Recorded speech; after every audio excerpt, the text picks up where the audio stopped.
can talk about myself for a few minutes. It's not really that exciting, but I think we'll dedicate most of the time to Q&A because I'm sure you guys have a lot of important questions that I can elaborate on and give you my experience. Obviously, I started running when I was pretty young and had some success and went to high school, had some success, college, ran in college. Found myself finding that I had a lot more potential, and I just felt like I needed to be more consistent and dedicate more time to running, and I had that opportunity out at Hanson's Brooks Project, which is based here in Rochester, Michigan.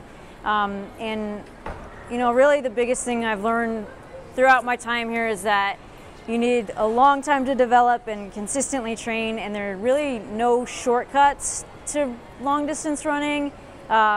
You just got to keep putting in the work year after year after year, mile after mile, and it's fun for me out here to challenge myself and continue to grow. And you know, it's really probably what you guys are finding out right now is that every time you step out, you can set new challenges for yourself and learn about yourself. And the exciting thing about running is when you guys step on the line for your first marathon or half marathon or whatever it may be, there might be elites at the front and you guys are mixed in somewhere, and we're all really doing the same thing, and that's kind of cool. I mean, it's not like the NFL where, you know, they are bigger and different and you know, hit harder and all these different things. I mean, we're putting one foot in front of the other and training the same way every day, and whether the pace varies throughout, you know, the groups, but really it's just going out and testing yourself every day. So if you guys have questions, I'm here to answer them for you. That's a good question. Fueling before a marathon, a couple days out. For me, I try to keep it really simple, things like pasta, rice, lots of carbs. The big thing for you guys as you go is before your long runs, before workouts that you do, practice what you plan on eating race day or a few days out from race day. I mean, that's going to be the biggest thing you'll hear over and over is practice, practice, practice. Not just your running, because that's the simple stuff, but you know, get your game plan before the race day. And for your long runs, if you're going to take water on the course, try to get something similar and have a water bottle with you, or plan on picking it up and fueling during your run. Find out what they're going to have out there for you. Practice with the flavor, practice with the brand, because it'll sit in your stomach a little different. For race day, practice what you're going to eat in the morning and try to do, you know, the time frame. Like, okay, I want to, you know, get up 3 hours early and have my breakfast. I want oatmeal and toast. That would be something that I would eat. It sits well in my stomach. For you, maybe you're not an oatmeal person. You know, maybe you don't want butter on your toast. Maybe you want peanut butter. Do all those things in advance with your long runs and your workouts, and then on race day it'll be simple. You'll know, you know, this is what works and this is what doesn't. And same thing with a few days out. Just keep it simple, basic carbs, and don't try anything new. That's the biggest thing I can tell you is don't go out for some fancy sushi that you've never had before 2 days out and find out you're totally allergic. So just, you know, don't try anything new once you get in that race week range. How about Detroit? Is Detroit a big city for the race? Is Detroit to be a big city for the race? Detroit is a big city for the race. It's going to be a great race. There's going to be tons of people out there watching and cheering you on. Around 20 miles, was it 20 miles? The Hanson's team will be out there cheering. We're out there every year. And so, you know, when you need it most, we'll be out there. It's going to be a parking spot for the parking area? I'm not sure. All right. Question. I've only been running a couple of years, and first I have to say that I really admire your perseverance. It's amazing. Thank you. If you want to do it after you graduate, I do it for pleasure, not for fun. But after I ran my first marathon this spring, I'm sort of going through a little bit of a funk. Mm-hmm. So what do you do when you start to lose the motivation? Do you train with people? I do. You train with people? Repeat the question. Sure. Okay, so the question is, she's going through a little bit of a slump right now. I'm guessing it's more mental than physical, or? Definitely. Yeah. When I get out to run, I'm happy that I did it, but it's getting out the door. I mean, yeah, I can tell you that everyone goes through that. I go through that as well, especially after you've done a big event like a marathon and you invest everything into it. I think having a group is a great start. We go out and train with partners every day, so someone's always feeling pretty good, and you kind of got to buy into that. Having, you know, the accountability, like, hey, we're going to meet at 7 tomorrow, and you don't want to be the person who doesn't show up.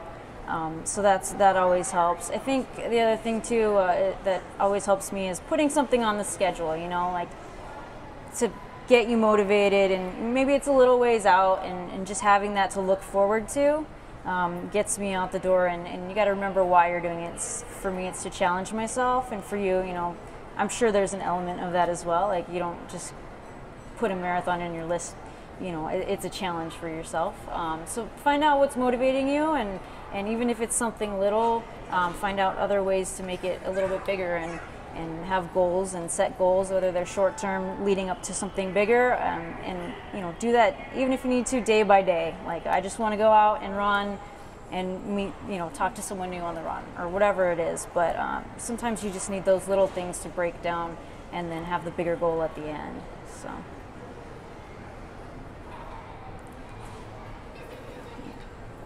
So, all the miles you run, I'm sure you've had an injury here and there.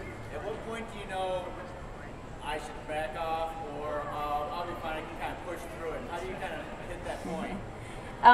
It's always a learning process. I mean, sometimes you think you have it down, and I consider myself very cautious when it comes to injuries and things like that. And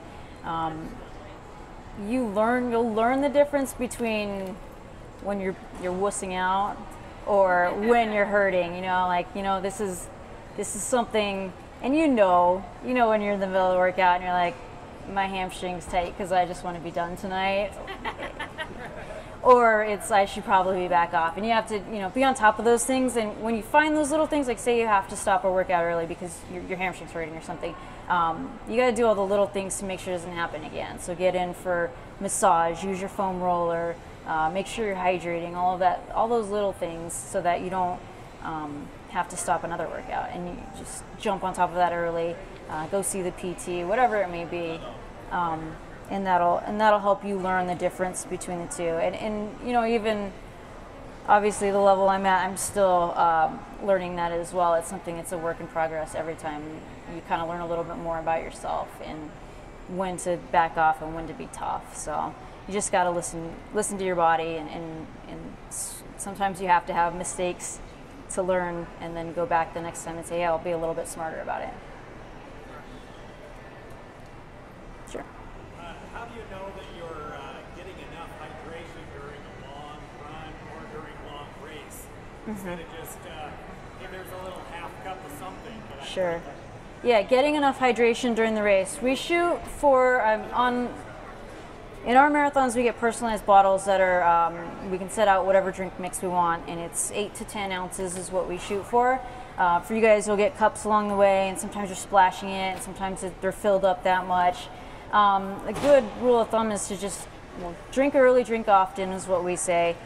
So try to hit a water stop or two every time they're out there, and just take a little bit in. If you're really unsure about it, fuel belts, I know they look kind of goofy, but you can have that measurement with you. And the other thing that you can do to make sure you're getting enough carbs and fueling in is go with the gel every now and then, because you know how much is in there. If you're going to do the gel option, go with water. Drink water on those stops, and then you know, okay, I have X amount of calories in from the gel. But just hit a couple stops every time they're there, and you don't have to overdo it, but get a cup or two and get comfortable with that sloshy feeling in your stomach, because you should have that probably. Sure. How often do you train the other muscles so you don't get that muscle imbalance? Yeah, we don't, I mean, it's kind of on our own, it's individual for us, and everyone finds out that balance that they need. I don't do a ton of lifting type stuff because I don't, want to build up muscle in different places, but I do a lot of yoga, stretching, and that's a lot of core work, and I find that does a real good job of balancing things out. It works really well for me, something I would recommend. And I think too, if you have little imbalances and you're starting to feel an injury, go see a PT, and they can, point those out and give you like direct instructions for what you're correcting and why and how and all of that.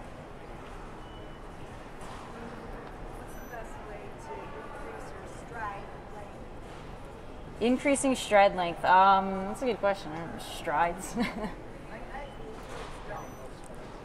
Yeah, I mean, I guess I would say after runs, when you're finishing up running, if you can find a place that's just a little downhill and try to do something a little quicker, you know, just downhill strides a little bit harder than your regular run will open up your stride just a little bit and make you feel a little bit faster as well.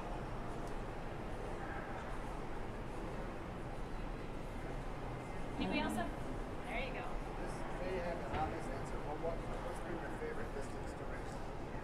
That's not an obvious answer. I don't. What did he ask? My favorite distance to race. What's been my favorite distance to race? I mean, I always liked the 1500 in college. That was my favorite race in college, and I've probably had the most success at the marathon. But really, the answer to that is whatever is coming up next. And, you know, it's you find little challenges in what you're doing next. So. Yeah. Being that you're from the Southwest, what was it like moving to Michigan? What was your first winter like? My first winter, I grew up in San Diego, went to school in Phoenix, Arizona for college, and then I moved out to Michigan. So his question is, what was my first winter like? And fortunately, it was pretty mild. We are super spoiled, and we do get to go down to Florida quite a bit. So just when you're about to lose it here, we take a trip down. But I learned real quick that you can't run the same on ice. You know, I was running along, plugging away. I was like, what's wrong with my teammates? Why are they running so slow today?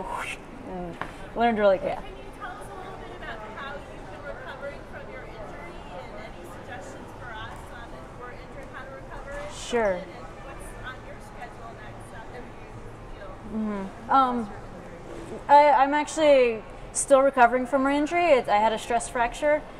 So the biggest thing for that is time off. You just time off your feet, time off running, and change the diet a little bit maybe. And so we're working on a bunch of things to make that better. I have a bone stimulator that I put on, which sounds really ridiculous. So when my mom calls, I'm like, oh, I can't talk right now, I'm bone stimulating. She's like, what? So I'm doing that as well. And I think the biggest thing is, like he's talking about earlier, listening to your body and finding out the difference between what is pain and what, is just hard work.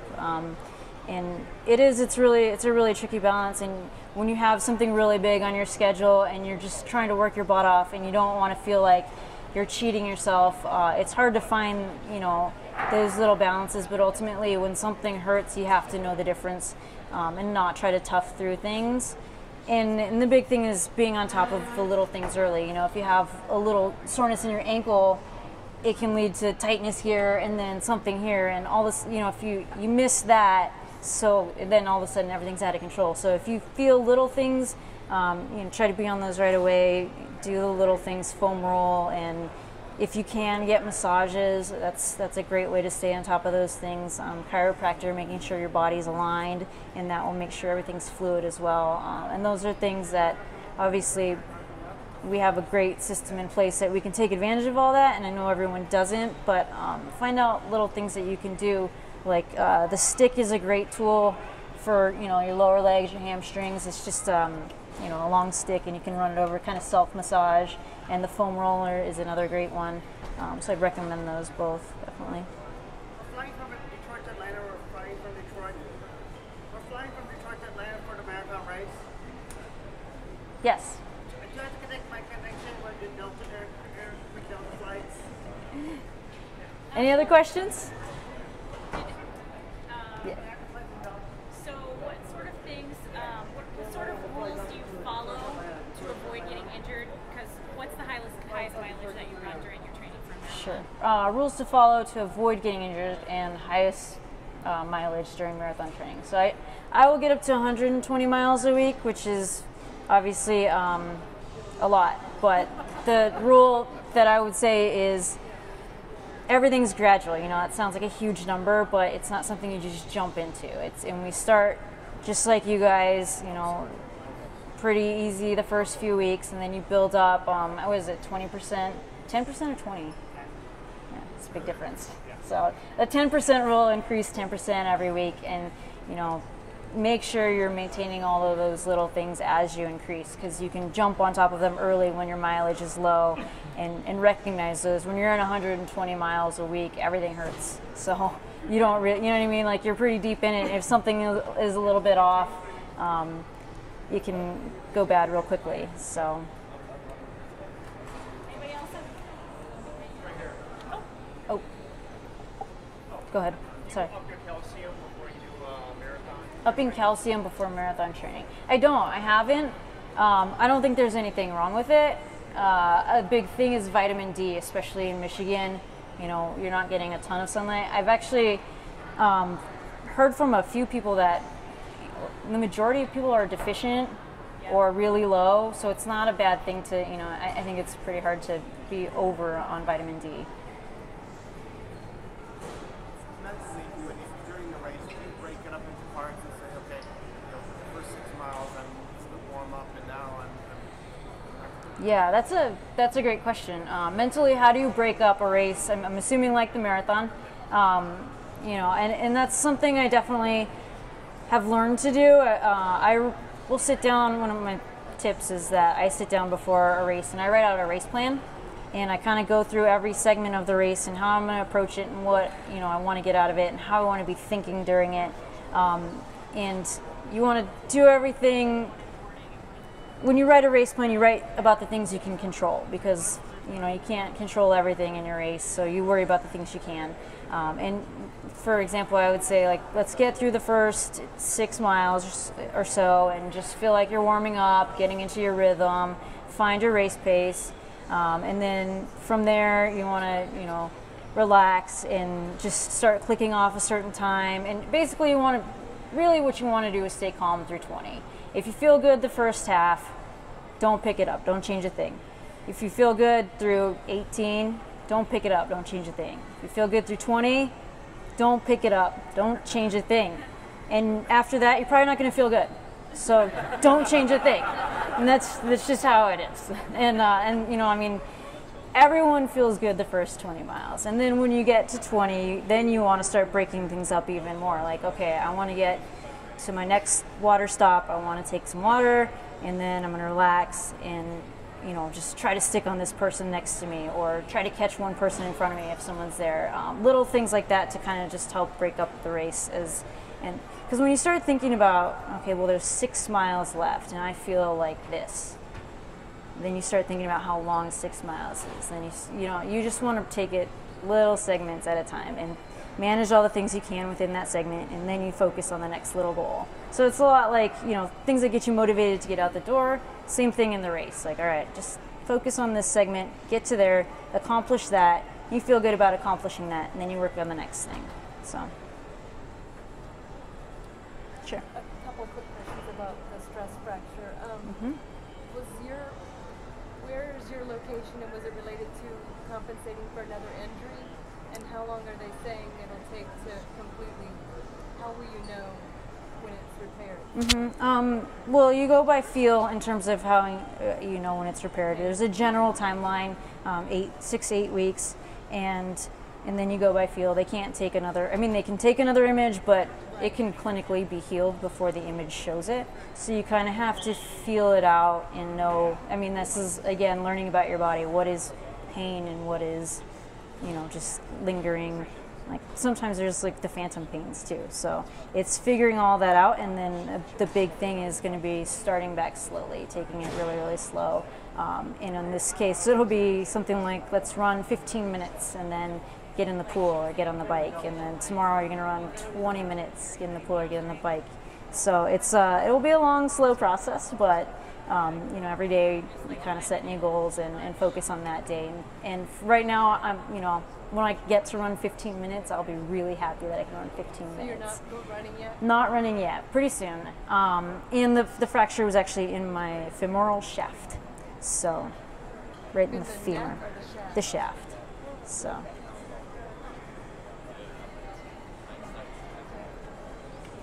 Hey, Desi. Yeah. So when is it, or when did it happen when you realized that you're a runner? Like, when did you fall in love with it? When I realized I was a runner? When did I realize I was a runner? I think I was pretty young. I started playing soccer when I was like on the cusp. Like my dad was like, please just let her play. Like I know she's a little too young just yet, but let her play. I was like 5, and just running around the soccer field was so much fun, and I loved being active. I mean, I think I fell in love with it then. And then, you know, once you start getting into organized sports and stuff like that, I like the competition aspect of it, but just running around and being outside and all of that was just right when I started playing sports. How do you think like running helps you with your life, like teaching stuff? Yeah, it's a great question. I think it was Oprah who said running is the greatest metaphor for life because what you put in is what you get out. And I hate to use an Oprah reference, but it's so true, right? It's one of those things that you go and you know if you get yourself out the door that it's going to help you and you're going to feel better after. And you know, sometimes it sucks and it's ugly outside and you don't want to do it, but if you want to have that PR or you want to finish the marathon, whatever it may be, if you want to accomplish your goal, you have to do the work. You can't just show up on race day and expect something special to happen. And you know, that's a perfect example for life. You can't expect to get the big promotion without showing up every day.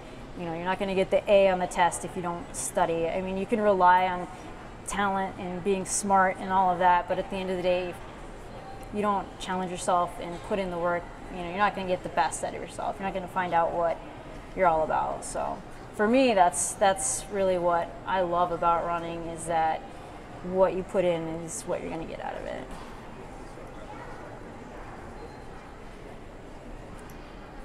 Okay. All right.